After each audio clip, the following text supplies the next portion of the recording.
you are those Americans. You are the SS American Memorial. Ladies and gentlemen, today, as we celebrate the birth of our nation, we are joined by these young patriots in the reading of our Declaration of Independence. Henry Cheek, high school class of 2022, Brittany Butler, 2016, Navarro High School, John Michael Moreno, Jordan Michelle Moreno, Sydney Masterson from the TMI Episcopal Church of Texas, class of 2016, Matthew Trim, 2015, Smithland Valley, Calvin True, 2017, and Zach True, 2019. Henry? When in the course of human events, it becomes necessary for one people to dissolve the political bands which have connected them with another, and to assume among the powers of the earth the separate and equal station to which the laws of nature and nature's God entitle them, a decent respect to the opinions of mankind requires that they should declare the causes which impel them to the separation.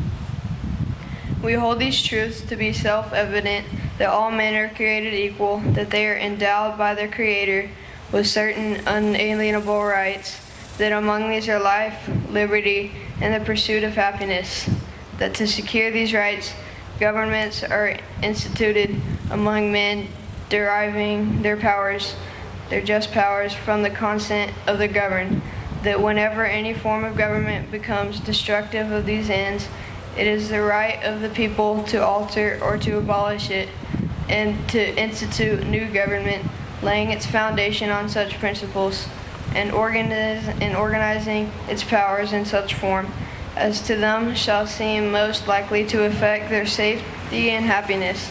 Prudence indeed will dictate that the governments long established should not be changed for light and transient causes, and accordingly all experience hath shown that mankind are more disposed to suffer, while evils are sufferable, than to right themselves by abolishing the forms to usurpations which they are accustomed. But when a long train of abuses and usurpations, pursuing invariably the same object, evinces a design to reduce them under absolute despotism, it is their right, it is their duty, to throw off such government and to provide new guards for their future security. Such has been the patient sufferance of these colonies, and such is now the necessity which constrains them to alter their former systems of government. The history of the present king in Great Britain is a history of repeated injuries and usurpations, all having in direct object the establishment of an absolute tyranny over these states. To prove this, let facts be submitted to a candid world. He has refused his assist to laws, the most wholesome and necessary for the public good. He has forbidden his governors to pass laws of immediate and pressing importance, unless suspended in their operation till his assist should be obtained, and when so suspended, he has utterly neglected to attend to them. He has refused to pass other laws for the accommodation of large districts of people, unless those people would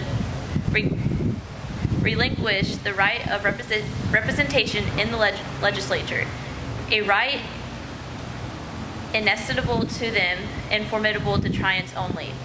He has called together legislative bodies at places unusual, uncomfortable, and distant from the depository of the Republic records, for those sole purpose of fatiguing them to the compliance of his measures. He has dissolved representative houses repeatedly, proposing them with manly firmness in his invasions on the right of the people. He has refused for a long time after such dissolutions to cause others to be elected, whereby the legislative powers, incapable of annihilation, have returned to the people at large for their exercise, the state remaining in the meantime exposed to all the dangers of invasion from without and convulsions within. He has endeavored to present the population of the estates for that purpose, obstructing the laws for neutralization of foreigners, refusing to pass others to encourage their migrations hither, and raising the conditions of new appropriations of land. He has obstructed the administration of justice by refusing his assent to laws for establishing judiciary powers. He has made judges dependent on his will alone for the tenure of their offices and the amount they pay for their salaries. He has erected a multitude of new offices and sent hither swarms of officers to harass our people and eat out their substance. He has kept among us in times of peace standing armies without the consent of our legislatures. He has effected to render the military independent of and superior to the civil power. He has combined with others to subject us to a jurisdiction foreign to our Constitution and unacknowledged by our laws, given his assent to their acts of pretended legislation. For quartering large bodies of armed troops among us, for protecting them by mock trial from punishment for any murders which they should commit on the inhabitants of these states, for cutting off our trade with all parts of the world, for imposing taxes on us without our consent, for depriving us in many cases of the benefits of trial by jury, for transporting us beyond seas to be tried for pretended offenses, for abolishing the free system of English laws in a neighboring province, establishing therein an arbitrary government, and enlarging its boundaries so as to render it at once an example and fit instrument for introducing the same absolute rule into these colonies, for taking away our charters, abolishing our most valuable laws, and altering fundamentally the forms of our governments, for suspending our own legislators and declaring themselves invested with power to legislate for us in all cases whatsoever.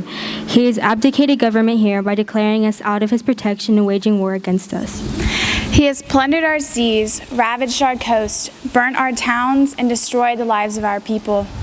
He is, at this time, transporting large armies of foreign mercenaries to complete the works of death, desolation, and tyranny, already begun with the circumstances of cruelty and perfidy scarcely paralleled in the most barbarous ages and totally unworthy the head of a civilized nation.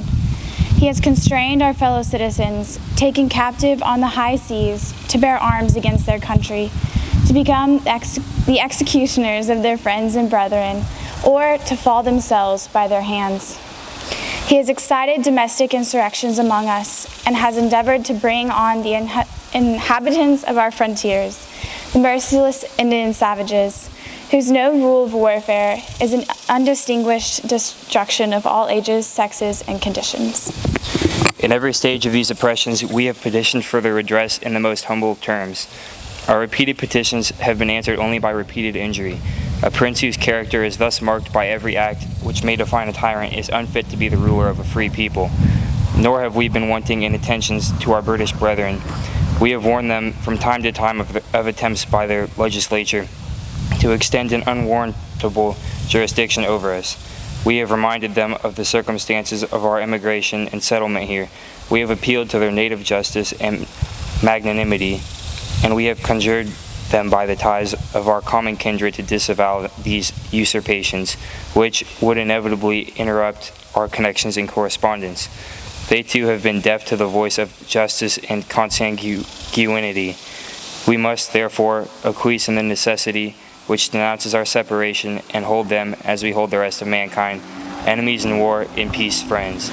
We therefore, the representatives of the United States of America in General Congress, assembled appealing to the Supreme Judge of the world for the rectitude of our intentions, do in the name and by authority of the good people of these colonies, solemnly publish and declare that these united colonies are, and of right ought to be, free and independent states, that they are absolved from any allegiance to the British Crown, and that all political connection between them and the state of Great Britain is and ought to be totally dissolved, and that as free and independent states, they have full power to levy war, conclude peace, contract alliances, establish commerce, and do all other things, acts and things, which independent states may of right do. And for the support of this declaration, with firm reliance on the protection of divine providence, we mutually pledge to each other our lives, our futures, and our sacred honor. Let's give these patriots a hand for reading that.